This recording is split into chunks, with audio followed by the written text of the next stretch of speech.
Well, let's get more on this now from Fahad Nabil. He joins us from Islamabad, where he's a security analyst and researcher on militancy. It's good to speak to you. I'm just going to repeat what our correspondent said. There has been no claim of responsibility for this attack. But given the context of the situation that we're in now, which groups would you say would be among the first that you would suspect? Who do you think would be attacking? It looks like the Taliban themselves are being attacked. Well, one cannot rule out the possibility that Islamic State Khorasan province might possibly be behind this attack. However, so far they have not officially claimed this attack, but there's a strong likelihood that they might be behind this attack. And in terms of the significance of this, this is the first time the Taliban have been attacked. It is the first time since the Afghan capital was attacked since the Taliban takeover. What do you think this speaks to in terms of the threat level for civilians in Afghanistan? Because, again, the Taliban are meant to be ensuring security, and with bomb attacks and mosque attacks, it looks like, this will have many people on edge, really. It almost seems like the war isn't over.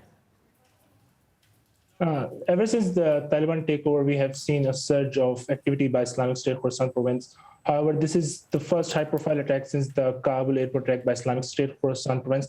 So these attacks, the continued frequency of these attacks is really putting a serious question on the capabilities of Afghan Taliban to protect not only Kabul, which is the capital, but all across Afghanistan as well.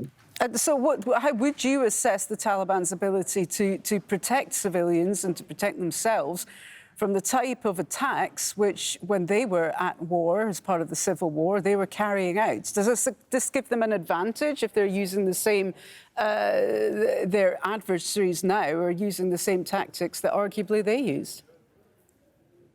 Yes, definitely. Afghan Taliban now faces the same threat which they used to pose to the Afghan security forces or the foreign troops in Afghanistan.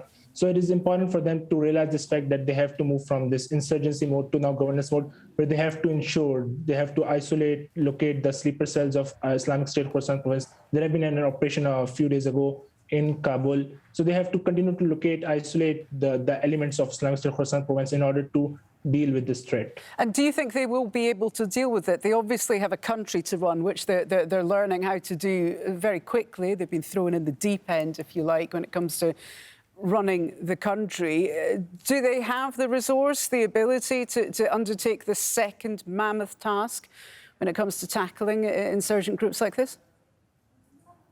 It is a very difficult task for Afghan Taliban because they does not have this experience. They were in the governance mode back in the late 90s. However, this time around, the challenges are different. They have this threat of Islamic State Khorasan province, which uses the same tactics which Afghan Taliban have been using in the past. So it is very important, and they have this capacity building issues as well. But they do also face this dilemma of foreign militant groups in Afghanistan, which the neighboring countries and other extra-regional countries have been arguing them to take action against them. So they also face this dilemma. If they do go and take action against those foreign militant groups in Afghanistan, they have this possibility of those groups joining Islamic State Khorasan province.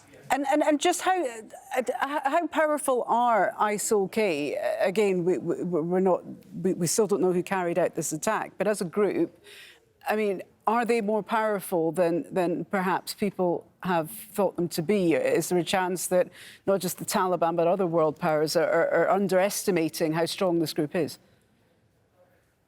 Islamic State Khorasan province, for a few years back, they were downgraded a lot by the efforts of Afghan security forces, the foreign security forces in Afghanistan, and the Afghan Taliban itself.